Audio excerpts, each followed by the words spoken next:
தேசிய முற்போக்கு திராவிடர் கழகத்தின் தலைவி பிரேமலதா விஜயகாந்த் அவர்கள் இன்றைய தினத்தில் மின்சார கட்டணத்தை அதிகமாக விலை உயர்த்திய தமிழக அரசை கண்டித்து பூந்தமல்லியில் இன்று மிக பிரம்மாண்டமாக கண்டன போராட்ட ஆர்ப்பாட்டத்தை நடத்தினார்.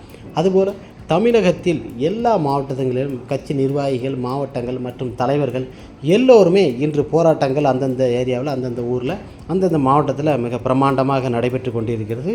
இன்றைய தினத்தில் மதியம் அளவில் பிரேமலதா விஜயகாந்த் அவர்கள் தன்னோட போராட்டத்தை தொடங்கினார். அங்கு பல மக்கள்கள் கலந்து கொண்டனர்.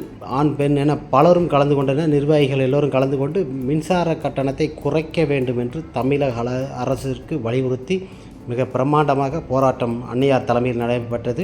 எந்த ஒரு போராட்டமாக இருந்தாலும் தமிழக அரசுக்கு நல்நிலை பெற வேண்டும் என்று போராட்ட களத்தில் முதன்மையாக இறங்கி வருவது நமது பிரேமலதா விஜயகாந்த் அவர்கள் தான்.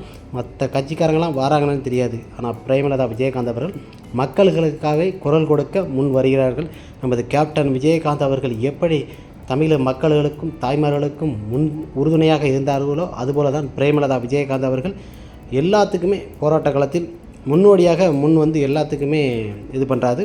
மின்சாரத்துறையில் மற்றும் தமிழக அரசு மற்றும் முதலமைச்சர்களுக்கும் மின்சார கட்டணத்தை குறைக்க வேண்டும் என்று மிகப்பெரிய ஒரு ஆர்ப்பாட்டமாக தேமுதிக தலைமையில் இன்று நடைபெற்றது. கட்டாயம் ஏழை எளிய மக்களுக்கு மின்சார கட்டணத்தை குறைக்க வேண்டும் என்று பிரேமலதா விஜயகாந்த் அவர்கள் ஆர்ப்பாட்டம் இன்று நடத்தி கொண்டிருக்கிறார்.